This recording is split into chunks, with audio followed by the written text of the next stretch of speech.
All right, this is the reassembly of the Gen 3 gun. First thing I'm going to do is put my set screws back in.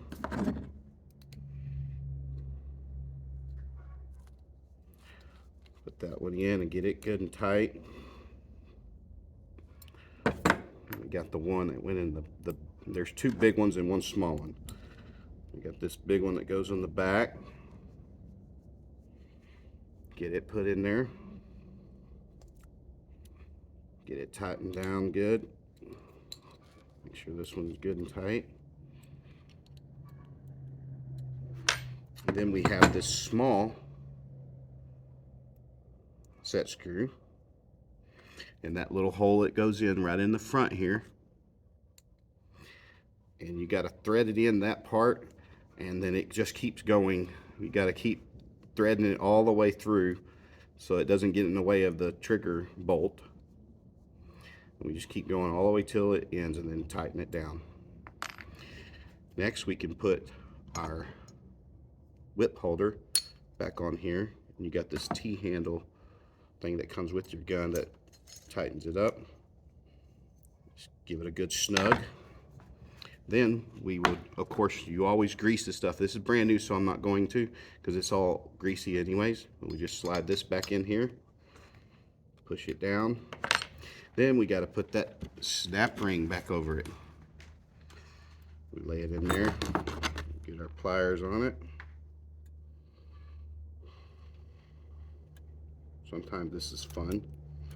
Get it stuck down in there, check it, make sure it's stuck in the groove, which it is. Then we can put our trigger handle back over it, slide our bolt through, put our nut on the other side, and we'll get our Allen wrench hooked up to that head of that bolt there, and simply tighten with the 5/16 nut driver to tighten this on. Alright, that is assembled. Ready for the next piece, which is the piston housing. Step one, we're going to slide our piston back into the back of it. Of course, grease all this up before you do. We got that slid in. Then we need to make sure we put our end cap and our safety pin back in here. Let it slide all the way in. Then we thread that back into the back. Of course, I use these wrenches to get that tightened on here. Make sure that's snug. And then, after you got that threaded on all the way, then we're going to place our spring. That's our safety spring. And then our safety knob back over the top of that. And I'm going to press it all the way down. Then I'm going to put this little short screw right here back into the back of that, and I'm gonna get it started. This is a trick on this gun that I learned myself. Don't tighten this all the way down. You want to make sure you get it started and then let the safety button pop up, because it can be in a down position or up position, but before you tighten that, make sure it's popped up, because if you tighten it while it's in the down position, sometimes it gets stuck and it's not able to move. So I always get it started while it's in the down position, then pop it out and then tighten it. Then I check my action, make sure push in, twist to the right, it stays, push in, twist to the left, it bounces out. So I know it's acting properly. Next, we got to join these two together. But remember, those 3 O-rings that were sitting there, we got to put them back first. Make sure they're set exactly where they need to be. Then we could just simply line this up and set it on there. At this point, we'll take these bolts right here with the Allen head on it, drop them down in there.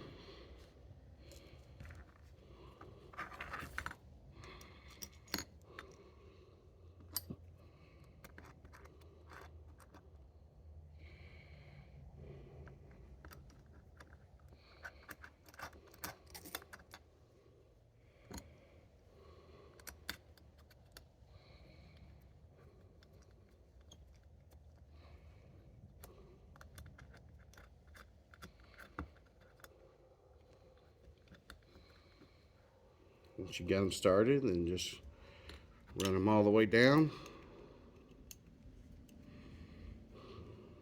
And we want to snug them up. Once you got those snug, next step is we got to put the mixing chamber onto the shaft here. So we're going to thread that on.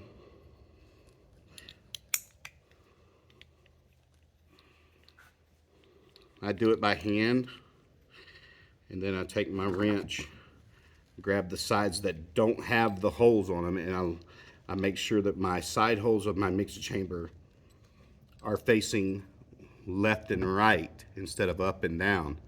You got to have your holes facing left and right to line up with the side seals. So once we got that, don't forget this O-ring right here. Goes right over that mixer chamber and seats off there. Next, simply take our fluid block, and there's only one way it can go on. You slide it over the mixing chamber, and those little pins right there should slide right into their little slot and bump up to the piston housing. At this point, we're going to put the 2 bolts back in this spot. Let's use your 5/16 nut driver.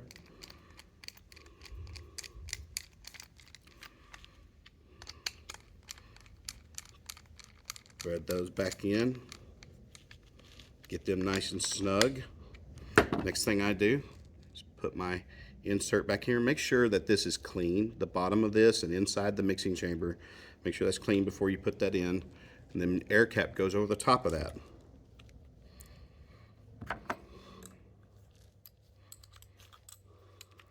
Thread your air cap down and just give it a good snug with this short wrench. Please don't use the big crescent wrench to tighten this. You can break it. I've had plenty of people do so. Now, these gun blocks are marked A and B on the block, so you don't miss it. It's kind of smaller to see on camera, but you can see the little B there, little A on the side here, so that tells you, okay, which side this goes in. One of the things I teach people about this, don't just shove it in there, because you can roll that O-ring back. You want to place it in gently and just kind of spin it a little bit while you're putting light pressure on it, just to get it started. And once you've got some thread started, use your nut driver and thread that in all the way. I'm using a rag because my hands are greasy, because you want these pretty snug. Same thing with the B side here. Light pressure, spin, get it started. Then thread it on in with the nut driver. Get it good and snug in there. Now the last piece is the check valves. Press those in.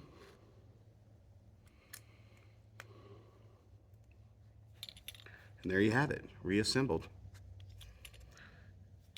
All right, if you have any questions, feel free to call me anytime at 936-558-3307. That's 936-558-3307. Thank you.